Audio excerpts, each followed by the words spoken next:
Oke, bismillahirrahmanirrahim. Assalamualaikum warahmatullahi wabarakatuh. Hari ini kita akan bahas tentang konsep gender dan jenis kelamin serta proses pembentukan gender ya. Jadi pertemuan kedua ini kita bahas dari hal yang paling mudahnya, yang paling mendasarnya, yaitu tentang bagaimana sih konsep gender dan bagaimana kaitan antara gender dan jenis kelamin.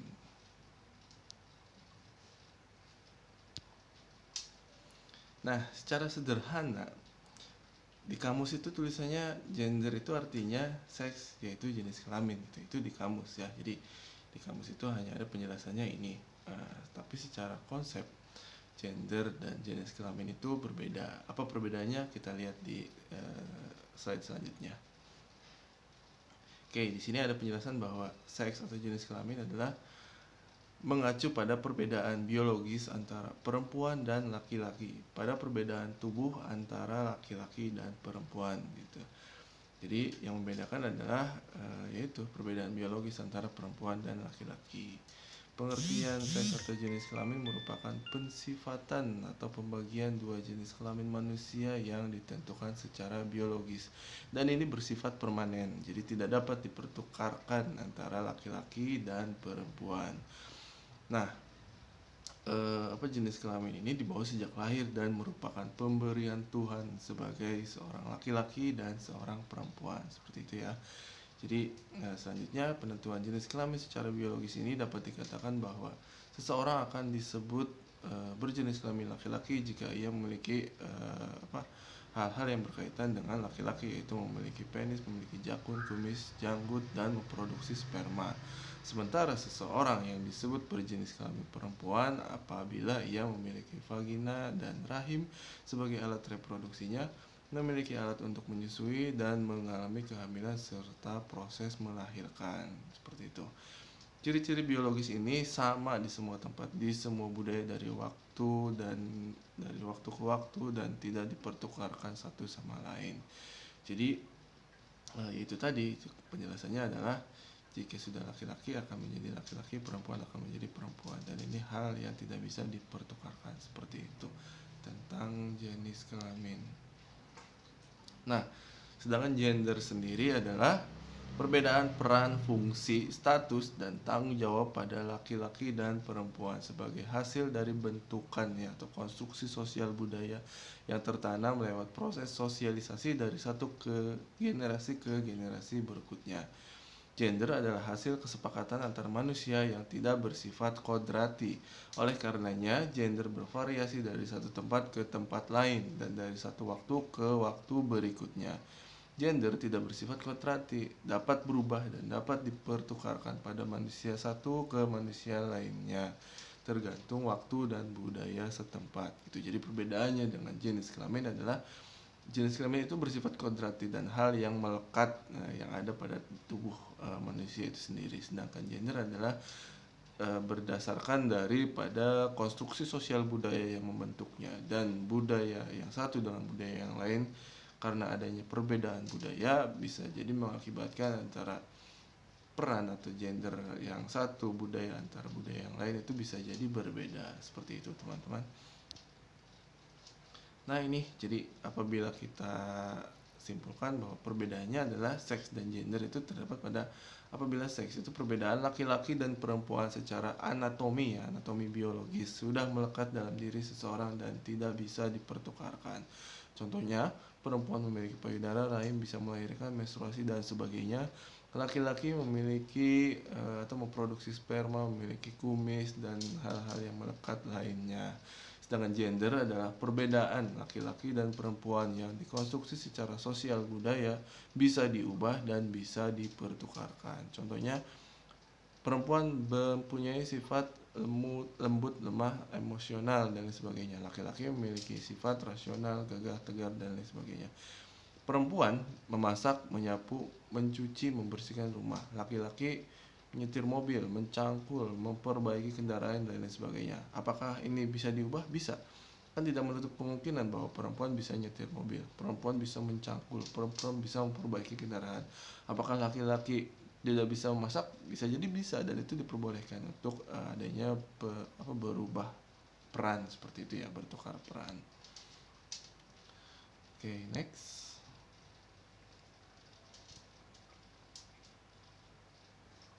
Nah, ini definisi gender menurut berbagai pustaka ya. Ada yang mengatakan bahwa gender adalah perbedaan antara laki-laki dan perempuan dalam peran, fungsi, hak, tanggung jawab, dan perilaku yang dibentuk oleh tata nilai sosial, budaya, dan adat istiadat dari kelompok masyarakat. Dan kuncinya adalah dapat berubah menurut waktu serta kondisi setempat. Gender itu merujuk pada atribut ekonomi, sosial, politik, dan budaya, serta kesempatan yang dikaitkan dengan menjadi seorang perempuan dan laki-laki.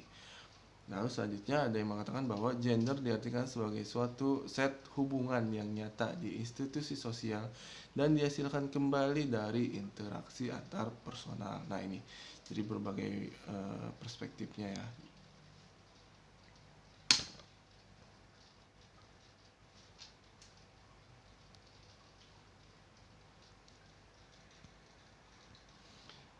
Nah, contoh perbedaannya ini yang sangat sederhananya ya, sangat sederhana dan bisa kita lihat dalam sehari-hari.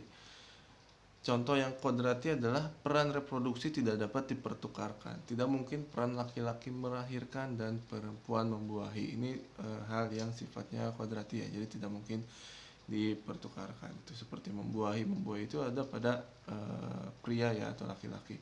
Menstruasi itu ada pada perempuan, mengandung atau hamil itu ada pada perempuan. Laki-laki tidak mungkin mengandung, laki-laki tidak mungkin menstruasi seperti itu, dan perempuan juga tidak mungkin membuahi.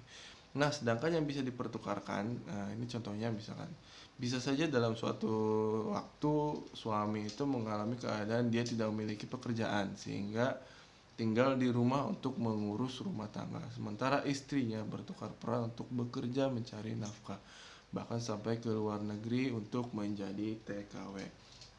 Nah, menjadi TKW sendiri adalah bukan hal yang asing ya di kita. Jadi banyak di Cirebon sendiri khususnya itu, jadi banyak orang yang istrinya itu berangkat entah itu ke negara-negara tertentu, entah itu di Asia Barat atau di Asia Timur, untuk berangkat ke sana sebagai TKW, dan suaminya yang mengurus di rumah tangganya di rumah seperti itu. Lalu selanjutnya bekerja di dalam rumah dan dibayar. Nah, ini pekerjaan produktif ya, seperti jualan, masakan, pelayanan kesehatan, membuka salon kecantikan, itu kan bisa saja laki-laki dan bisa juga perempuan.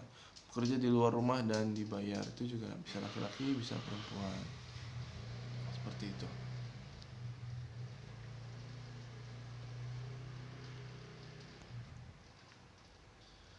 Oke, sekarang ada teori-teorinya ya. Teorinya itu ada teori nurture, ada teori nature, dan juga teori equilibrium. Jadi ketiga teori ini atau alirannya.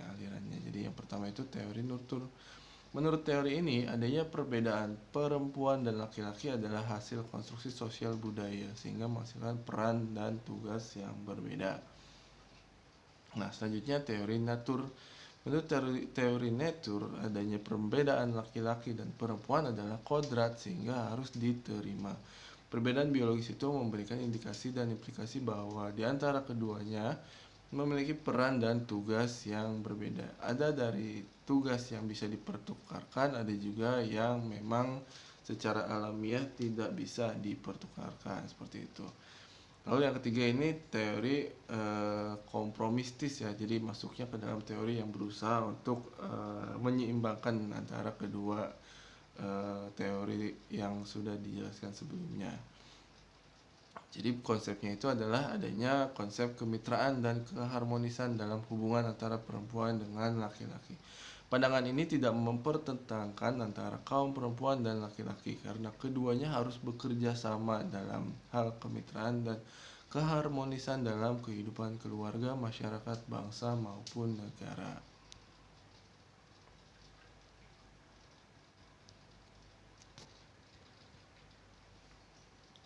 Nah, selain konsep gender yang tadi sudah dibahas, sekarang kita masuk kepada tahapan selanjutnya. Jadi gender terkadang masih menimbulkan pro dan kontra. Jadi beberapa yang membuat pro dan kontranya diantaranya sebagai berikut. Yang pertama adalah konsep gender itu berasal dari negara-negara barat katanya.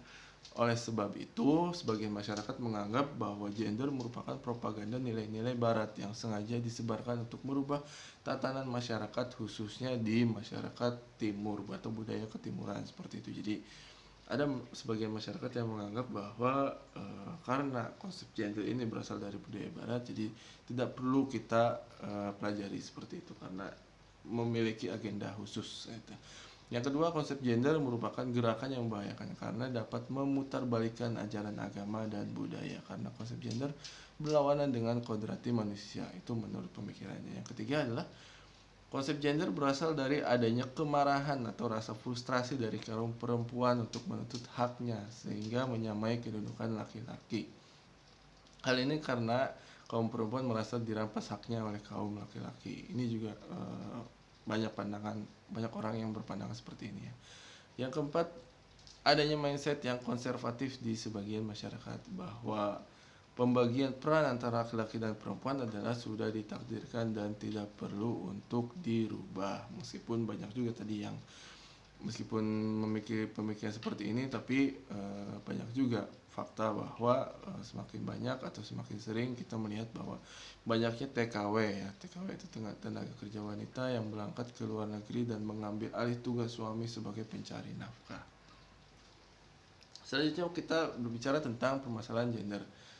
5 hal ini merupakan permasalahan gender secara umum. Yang pertama itu tentang marginalisasi atau kaum yang terpinggirkan, subordinasi, pelabelan negatif, kekerasan, dan beban kerja. Nah, hal-hal ini yang berkaitan dengan permasalahan gender seperti itu. Jadi pada intinya adalah permasalahan gender atau ketidakadilan gender ini perlu kita carikan solusinya. Kalau saya sendiri berpendapat bahwa tujuan dari adanya konsep gender ini adalah untuk menyeratakan adanya kesempatan yang sama antara laki-laki dan perempuan untuk mencapai sesuatu. Jadi ada hal-hal yang membuat bahwa harusnya ada laki-laki dan perempuan itu memiliki peluang atau kesempatan yang sama seperti itu. Oke, selanjutnya teman-teman mangga untuk diskusikan ya. Jadi cari kasus di media online itu sangat banyak ya. Jadi mangga cari saja dan diskusikan dengan teman kelompoknya tentang hal-hal yang berkaitan dengan konsep gender. Analisis 3 faktor penyebab mengapa hal tersebut dapat terjadi. Maka teman-teman cari kasusnya seperti apa, analisis kira-kira faktornya itu kenapa hal ini dapat terjadi itu karena apa. Jadi mangga didiskusikan dan cari teori-teorinya, dan setelah itu mangga di-upload di kolom yang sudah saya sediakan. Oke, sekian penjelasan dari saya. Terima kasih. Assalamualaikum warahmatullahi wabarakatuh.